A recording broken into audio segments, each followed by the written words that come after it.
Hi, I'm Abby. I have a lot of records. Yeehaw!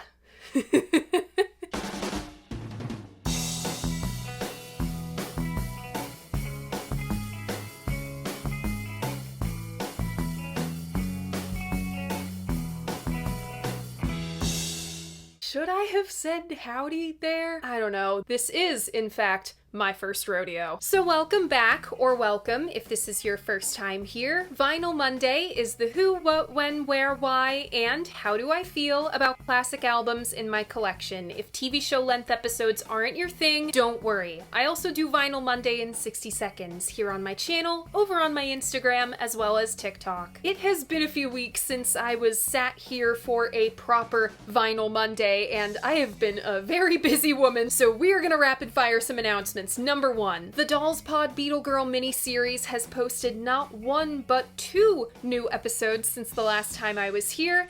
Emma presented her last episode of the season. She gets to kick back and relax for the finale, that's all my problem. Emma presented our latest episode about the lovely Linda McCartney. As for the episode I presented 2 weeks before, I think you know who it's about. It was a long time coming. Our season finale is on the horizon. You do not want to miss any of the Dolls Pod happenings. The Dolls Podcast is available wherever you stream your podcasts, but as always, Apple and Spotify are linked in the description. On the day we posted our Patty Boyd episode, I hauled out to Burlington, Vermont to guest host the Hippie Hour. I was live in the station with Trish. I got to pick all the songs, I wrote all the bumpers, and I even brought some albums from my own collection to play live on the air. The Total Assault special episode of the Hippie Hour is archived on Mixcloud for your listening pleasure. That is also linked in the description, as is my latest review for TrackingAngle.com, in which I cover David Singleton's remaster of Giles and Fripp's legendary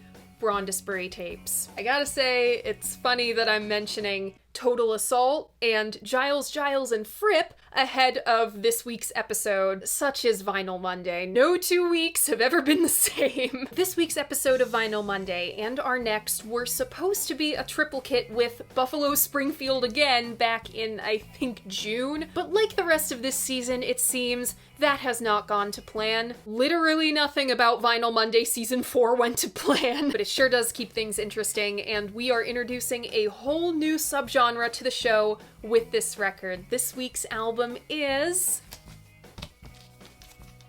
the Byrds, Sweetheart of the Rodeo. Congrats if you guessed this one. Remember, if you want to play along, all you gotta do is check out my Posts tab. That's where I post hints to what the next album is gonna be. I make announcements, I host polls. You can find all of that on my channel, and if you so choose, you can always read the written versions of my reviews on my website. Alright, let's take the plastic off.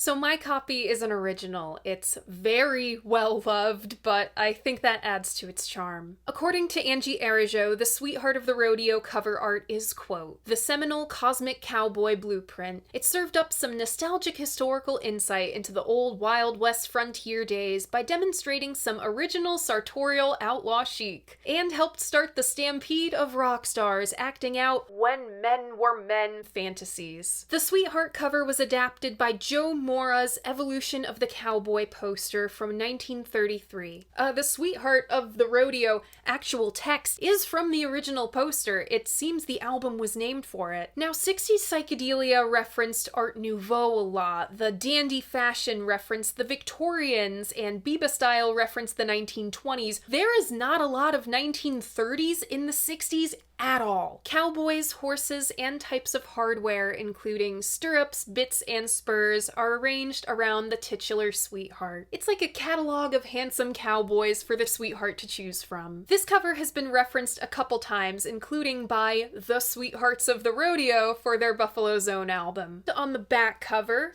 we have a very similar font, if not the same font as the Beach Boys used for the back cover of Pet Sounds, and a wolf howling at the moon, which really reminds me of the Moanin' in the Moonlight cover. On Sweetheart of the Rodeo, we have what I can only describe as the Sweetheart of the Rodeo lineup of the Byrds because, spoiler alert, it only existed for this one album. They are fronted by Roger McGuinn on lead vocals, acoustic guitar, and banjo, Chris Hillman on bass, lead vocals for I Am a Pilgrim and Blue Canadian Rockies. He also sings co-lead with Roger on 100 Years From Now and plays a little acoustic guitar and mandolin. Kevin Kelly fills the seat on drums, and with this album, we introduce the man, the myth, the legend, Graham Parsons. On acoustic guitar, keys, and lead vocals on You're Still on My Mind, Hickory Wind, and Life in Prison. These high-flying Byrds are joined by Lloyd Green and J.D. Maness on steel guitar, John Hartford on fiddle, banjo, and a little guitar, Clarence White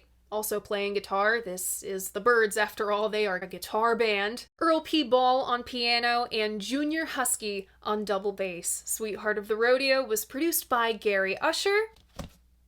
Roll transition.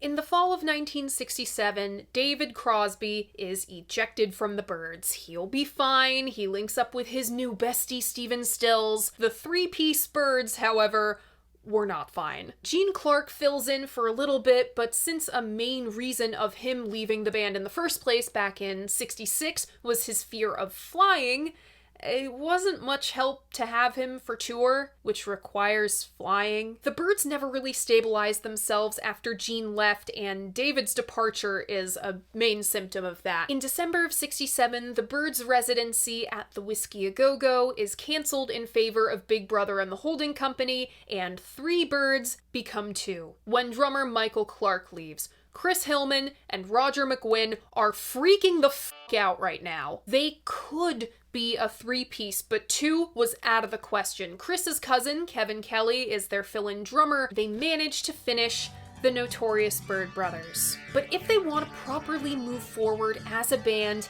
they simply need more manpower. Now, at the same time as this lineup crisis, Robert Shelton said in the December 10th, 1967 issue of the New York Times, quote, "There has been no stronger trend in the pop music of 1967 than the emerging acceptance of country music and the passionate courtship between country and rock and roll. We can probably expect our trend-desperate, fad-hungry youth chasing mass media to go after the country frenzy the way they did the rock scene." Richie Fury's A Child's Claim to Fame on Buffalo Springfield Again might have been the first honest-to-goodness country rock to come out of Laurel Canyon. There's always been a link between country and rock and roll. Carl Perkins, Buddy Holly, Elvis all grew up with country music. Dylan was trying to collab with Johnny Cash as far back as 1965. All roads really do lead to Dylan, and that much is true for the Byrds, who are being pulled in 2 different musical directions right now. Roger wants to go jazz. The Byrds were founding fathers of psychedelic rock with 8 Miles High, but the lineup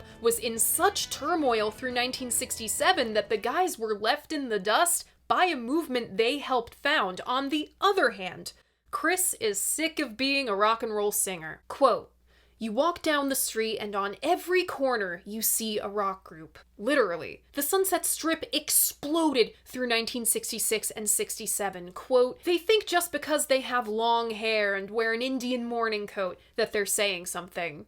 When he's not dissing Neil Young, Chris is moving towards country. See Get to You and the Byrds recording of Wasn't Born to Follow. You could not pick 2 more disparate directions to move in. Something's gotta give here.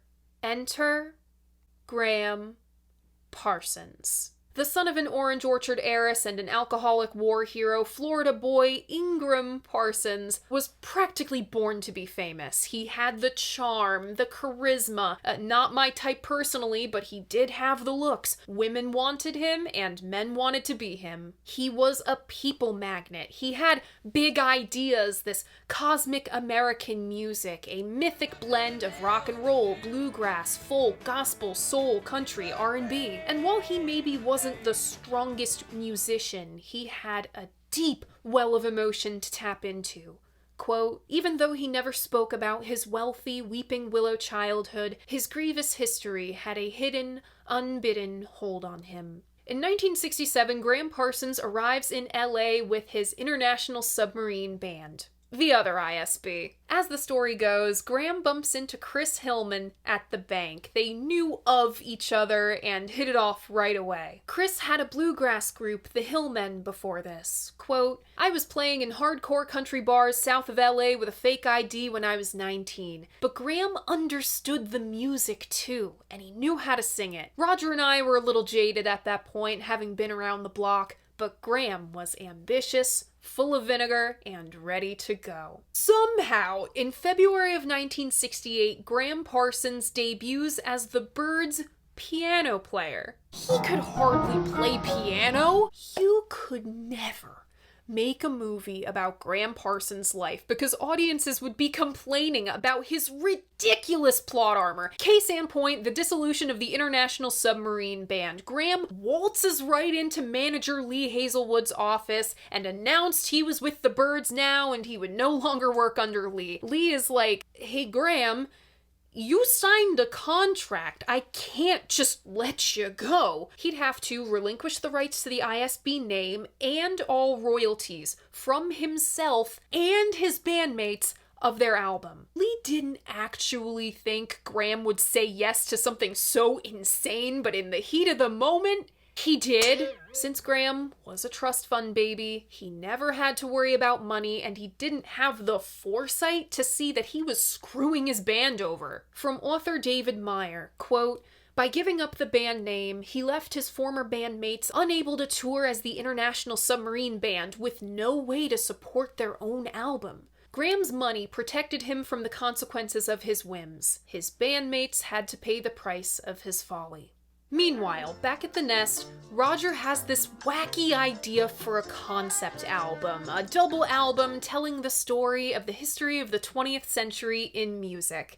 It gives me very Smile vibes. But he didn't actually have songs, and neither did Chris. This leaves the door wide open for Graham to present his own material, both covers and originals. Chris, of course, has been chomping at the bit to do country. Roger says, why the hell not? What's the worst that could happen? And Sweetheart of the Rodeo is born. Graham says if we want to do country, we have to record in Nashville. Columbia says no problem. We have a studio in Nashville where Dylan recorded most of Blonde on Blonde and John Wesley Harding. Speaking of Dylan, back in October of 1967, Albert Grossman got a hold of some tapes Dylan made while in Woodstock. He first brought the tapes to London. Manfred Mann, of all people, got first pick with the Mighty Quinn. This becomes the first recording by another artist of what we came to know as the Basement Tapes. The Byrds and Dylan always had a special relationship.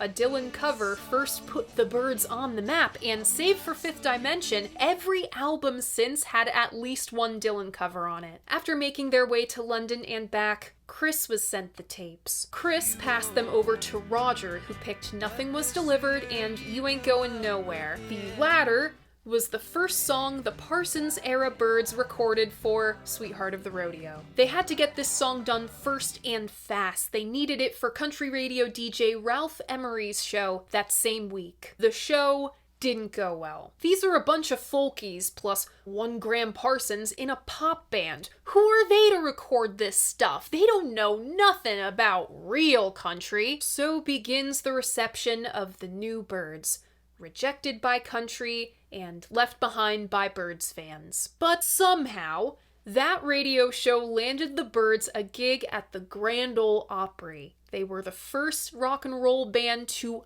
ever play this iconic country venue. The myth of this show has been pretty overblown over the years. A pretty popular YouTuber in this space, who I will not be naming, alleges that the Byrds were booed off stage and it was so horrible. Yeah, that's not exactly true. Some accounts say they were booed for their long hair, but as we'll see on the notorious Byrd Brothers cover, They'd already cut their hair. Okay, they followed the Opry's rule of no electric guitars, Roger borrowed an acoustic from Graham, Kevin played with brushes instead of sticks, they played Merle Haggard tunes.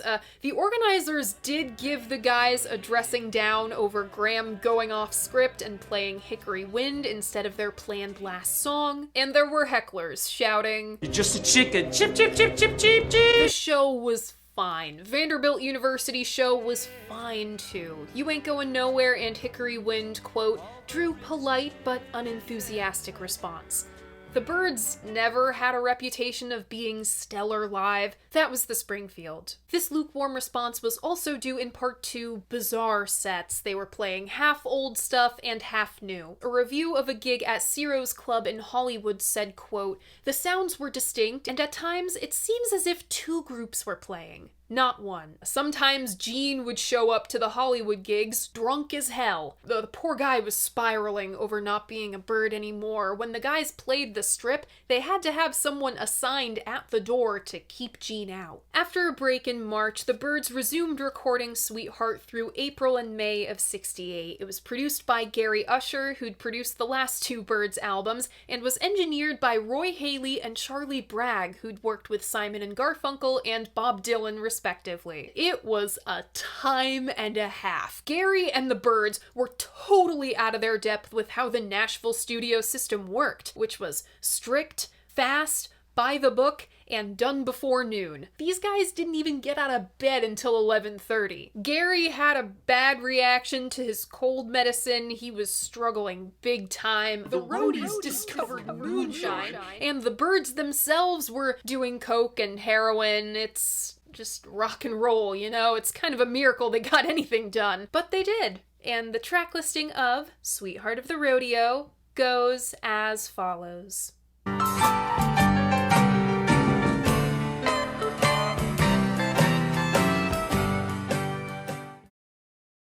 Opening up side one, we have You Ain't Going Nowhere, followed by I Am a Pilgrim. Then The Christian Life. Next, You Don't Miss Your Water. Then You're Still on My Mind. And side one closes with Pretty Boy Floyd. Opening up side two, we have Hickory Wind, followed by 100 Years From Now. Then Blue Canadian Rockies. Next, Life in Prison. And the album closes with Nothing Was Delivered. Sweetheart of the Rodeo was released sometime before August 24th, 1968. The August 30th date on Wikipedia and streaming services is straight up wrong. See the August 24th issue of Cashbox proving as such. Sweetheart had already charted. Sidebar: crazy that the Silver Apples charted that week too. You Ain't Going Nowhere was released as a single back in April. It peaked at number 74 on the Billboard singles chart the week of June 8th. You're Still on My Mind failed to chart at all. Sweetheart of the Rodeo got good reception from critics at the time. They were acclimated to this new back to basics thing. See Critical Darling, music from Big Pink from a few weeks before. But compared to the stronghold that the Byrds once held on American pop music and the pop music consciousness as a whole, Sweetheart of the Rodeo didn't just flop. This thing crashed and burned. The Byrds camp told Rolling Stone magazine that it was gonna be a country album. The ad campaign said so too. It's the Byrds, all right. Nah, that ain't the Byrds. But fans weren't expecting this from the Byrds, the band who single-handedly put the Rickenbacker on the map. And you have to consider what was going on in the country at the time. Political chaos triggered the beginning of the end of the 60s counterculture, which would cause the youth to retreat to homier aesthetics over the next 2 years. But right now, the Byrds' counterculture audience, who were buying records by Big Brother and the Holding Company and Jefferson Airplane, to them, country music was seen as everything wrong with America right now. It's music for stupid hicks. Rogers said, quote, "Our fans were heartbroken that we'd sold out to the enemy. Politically, country music represented the right-wing redneck people who liked guns. We were the pioneers with arrows in our backs. To add insult to injury, by the time Sweetheart dropped, Graham Parsons had already quit the band. Back in June, the Byrds made a stop in England, where Graham met his new bestie, Keith Richards. After this, the Byrds were to tour Africa, which included South Africa. At the last possible moment to do so, I'm talking as they're loading up the gear to drive to Heathrow, Graham backs out. Chris said, quote, "We had been warned by Hugh Masekela to avoid South Africa and their racist policy of apartheid. Miriam Makeba, on the other hand, had told Roger many years before that if he ever had the opportunity to visit, that he should go and see what was really happening down there. After some debate, Roger and I decided that we should go over and try to open up the country to our music. We resisted the concept of playing for segregated audiences and were assured by the promoters that the crowds at our shows would be mixed. Hugh told us that would never happen. He said the Afrikaner white majority rule would never allow blacks and whites to sit with each other, but we thought we could break through that barrier." For many, many years after this, Roger and Chris were bitter over Graham bailing at the last minute. Roger even accused Graham of, quote, "painting him as a racist." It was a dirty trick. In defense of Graham, whether by his heart or his hubris, he made decisions and he stuck with them. Is it not possible that Graham made an informed decision based on what his new friends told him, British rock and roll musicians who had an established hardline stance about not playing in South Africa? Is it not possible this resonated with Graham? In the Byrds' defense, was it not possible for Graham to make this decision before literally the last minute? The rest of the Byrds went on to South Africa and there was huge backlash. Nat Hentoff for Jazz and Pop magazine tore into the Byrds for going through with the show. Quote, "Parsons said the group, quote within a quote, are a professional group. They thought it very unprofessional of me not to go to South Africa." End quote within a quote. Is it considered professionally correct for scientists to engage in research on chemical and biological warfare? Is it considered professionally correct for lawyers to work on corporate interests, no matter the social harm those interests cause? To make the South African apartheid scene, as the Byrds did, is to be a traditional careerist. The good soldier. I'm not saying, of course, that rock music has to be political or social to be valid and relevant.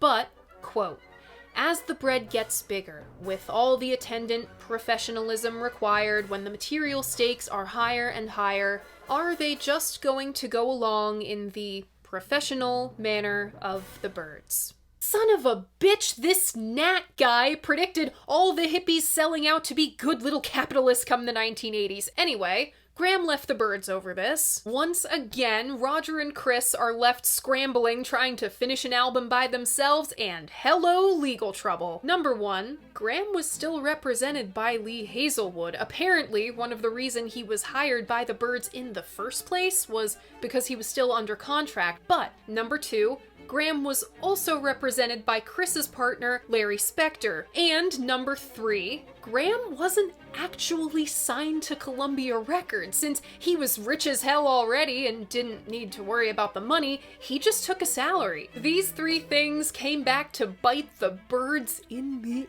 ass. According to Roger, Lee threatened to sue Columbia because Graham was still under contract with him. Chris argued, quote, "Roger's voice was a major component of the Byrds sound. It's possible the label wanted to hear more from the guy whose voice was strongly associated with the band rather than from a hired gun." Whatever the reason, Roger recut The Christian Life and 100 Years From Now, and Graham was pissed off about that till the day he died. Graham eventually took Chris with him and formed the first honest-to-goodness country rock band, the Flying Burrito Brothers. I would have covered Gilded Palace first, but my suit is still being bedazzled. The Byrds have a complicated relationship with... This thing is getting... It's getting in my way. The Byrds have a complicated relationship with their sweetheart, while Roger and Chris resented Graham for the Africa thing and the shit he pulled after. They have come to accept the label of country rock pioneers. The guys performed this for its 50th anniversary back in 2018. Chris sold Sweetheart merch on his website. This album did set Chris on the trajectory he'd be on for the rest of his career. Without Graham as an ally in a crucial period, it might have taken him a lot longer to do it. Sweetheart is continually lauded as one of the most influential records of the 60s, with Big Pink, Pet Sounds, Revolver. It's on Rolling Stone's 500 Greatest Albums of All Time list. So what changed? How did Sweetheart go from commercial failure to one of the most significant albums in rock and roll history? This is not hyperbole. This is not exaggeration. Garth Brooks happened. Some of the first music I remember hearing was through my grandparents. One of my fondest memories is being back home and getting up early so I could put the last coat of purple dye on my sandals. My grandpa had just been in his shop, so the radio turned right on and was playing Hank Williams Sr. Whether it's his shop radio or the one in his garage, my grandma's car radio, unless they're hanging out with me, all they listen to is country radio. They grew up in rural America in the 1950s and 60s. That's what they grew up listening to. My mother grew up in the same community, and so did I. By the time I was a kid, I caught the tail end of the country crossover boom. Of course, there were the men, Garth Brooks, George Strait, Toby Keith. But the women ruled the decade. Trisha Yearwood, Shania Twain, Sheryl Crow, the Dixie Chicks, Faith Hill. All of that 90s country was inspired by the country rock boom of the 70s. The Eagles, Bonnie, Linda, and Graham Parsons. The last time I was home and listening to my grandpa's go-to SiriusXM country radio station with him, I went, my God, I hear Graham all over the place. It's the use of electric guitars carried over from Chuck Berry, the sheer prominence of steel guitar. Believe it or not, before Sweetheart, Nashville used steel guitar pretty conservatively. Lloyd Green recounts asking the Byrds, how he should play on their music, and the guys said, in unison, everywhere. Lloyd was shocked. You just didn't do that back then. And of course, the look. There were no rhinestone cowboys before Graham Parsons. What still deters people from Sweetheart of the Rodeo? I think the number one reason is, from a rock and roll listener, it can be jarring to go from this to this. It kinda isn't the same band anymore. Number two, people writing off country as a whole genre. I run into people who think of all of country music ever as a monolith, and all its listeners are stupid rednecks. With the politics of country music, like post 9/11, especially now, I kinda get it, but put a pin in that for later. And the number three reason Sweetheart doesn't stick with most listeners, the matter of Graham's voice. Pick a key, any key. But that's just not a problem for me. If you've been here a long time, you'll know that my philosophy is expression usurps technique any day. As put by the world's biggest Burrito Byrds fan, Pamela Des Barres, Graham, quote, felt everything so deeply. And to me, that's the purpose of any great art. To feel, to share human emotion. To remind us we're all on this sweet, spinning stew pot of a planet together. This shirt was actually a gift from Miss Pamela, so Miss P, if you're watching this, thanks for the shirt. On to the music itself. Steel guitar player Lloyd Green. Jesus Christ. Steel guitar player Lloyd Green came up with that. The tone is set for country rock. The country comes from the clicking drums, the steel guitar filling the place a lead guitar might. And that feel comes from the discipline and mood. A misconception I saw surrounding my Big Pink episode was that I thought the album was a totally naturalistic effort and there was no studio wizardry behind it whatsoever. I don't think it was a totally naturalistic effort, and I do think there was studio wizardry. I literally said both. The studio attitude in LA in this time was very loosey-goosey. It's kind of how psychedelia happened. Though the vocals were dubbed in quite a bit after the fact, they only cut rough vocals in Nashville. The musicians are tighter here. They have to be, or it'll show with the psychedelic paint stripped off. The bridge between country and rock is the airy organ, and the rock and roll is all Roger's voice. He is doing his best Bob Dylan impression. His inflections on "Buy me a flute and a gun that shoots" and "Now Genghis Khan" remind me of, oh man, we are really checking all the boxes of my bad 1966 Bob Dylan impression. Here we go. "I took his flute" from "I Want You" on Blonde on Blonde. The signature Byrds harmonies are diminished since harmony guru David Crosby has taken flight, but they work for Sweetheart. Chris's bass playing has changed a lot. When I think of his style, I think of that drum rattling introduction of 8 Miles High. There's a lot more motion on You Ain't Going Nowhere. The song was written from Dylan's domestic bliss in Woodstock with Sarah, but he wound up articulating what 60s kids were feeling as they grew up and settled down, trading their psychedelic day-glow clothes for earth tones.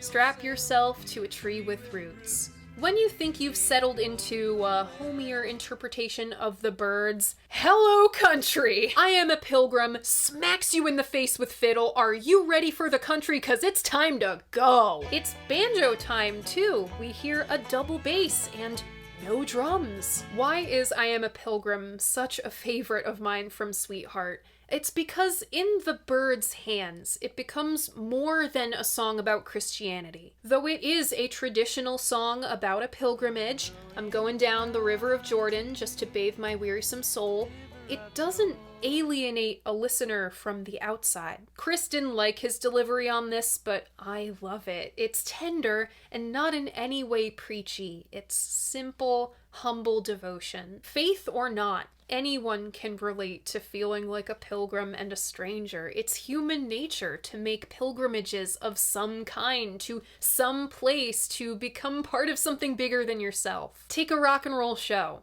You go to experience the transcendence of the music and your connection to the intangible. Then comes The Christian Life, a cover of the Louvin Brothers. Graham brought it as, quote, his connection to a strain of terror and religiosity in traditional country, and as an expression of his dark humor and willingness to mess with people's heads. It's a playful nudge, but Roger's re-recording got totally lost in translation. Since he didn't have that connection to fire and brimstone, it sounds like he's making fun of Christians, branding them all as dumb hicks for believing in a god. A nudge at expense. Meyer is pretty anti-Roger in his book as a whole. I was kind of shocked by it, but I have to agree with him on this one. Hearing Roger sing this way, and he'd never sang this way on any previous Byrds records, hearing him copy Graham's accent is pretty cringy. It's like hearing Taylor Swift fake the southern accent on the first 2 records. Honey, you're from Pennsylvania. Every review of Sweetheart I've read seems to skip right over You Don't Miss Your Water, but it's key to understanding the album. There's a pervasive theme in country music of loneliness.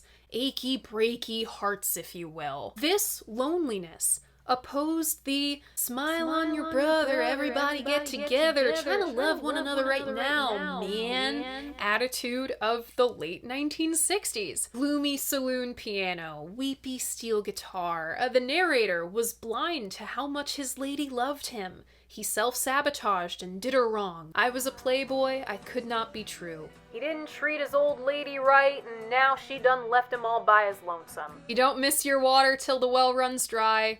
You don't know what you have till it's gone. The lonesome songs usually only have interjections of backing vocals, maybe some sorrowful oohs. Water is double-tracked almost the whole way through and has those new Byrdsy harmonies. In that way, Water contradicts itself. Though his influence is felt throughout the entire LP, Graham finally properly enters the picture on You're Still on My Mind, a cover of a Luke McDaniel song. Aside from the Dylan covers and Pilgrim, this is my most re-listenable song on Sweetheart. It's the one I've replayed the most of the stuff that's made the cut for the record because it sounds most like the songs I heard as a kid. Where Water is the broken-hearted man warming the bar seat, You're Still on My Mind is a broken-hearted singer playing to a dance hall of lovey-dovey couples. The jukebox is playing a honky-tonk song, one more I keep saying, and then I'll go home. What good will it do me? I know what I'll find. An empty bottle, a broken heart, and you're still on my mind. The breaks trade piano, a combination of bar and boogie-woogie, and ever-present steel guitar. This is the most cymbal I've heard from the drums so far. The piano and bass trade off the role of the bass line. Graham's performance taps into the feeling of being in a crowded room and still feeling lonely. When Graham's voice works, it's sweet and sad like honey-flavored bourbon. There's a seductive tenderness. His inflections on To Try and Forget You, I've turned to the wine, and So Blue I Could Cry. If the music weren't so lively, you might get a little teary. You just want to take his hat and hold him, and there it is! There it is! The fantasy of the lonely romantic. We've talked about this in respect to other artists on the series in the past. And this is how Graham Parsons had such a hold on women in his lifetime.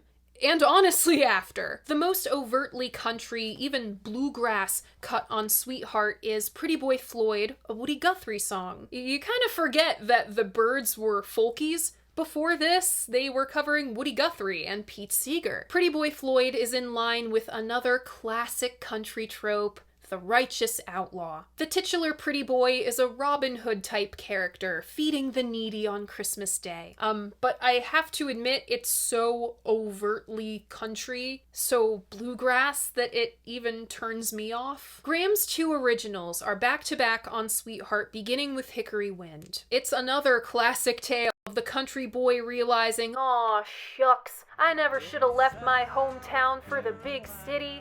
There's no place like home." It should be so cheesy, right? But every kid who's left their small town feels this at some point in their life. I loved my bohemian art school life. I love where I am now, but when I get off the exit, I just exhale. I don't know I'm carrying the load until it's lifted. The air is cleaner. The air traffic is zero. Life is slower.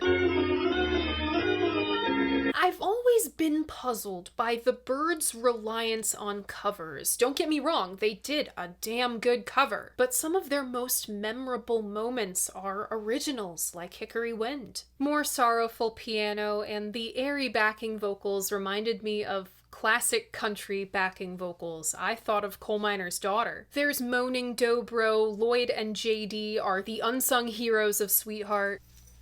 That Is My Dog. There's tasteful use of banjo, I think by John Hartford. He's scratching at the door, but he can't come in.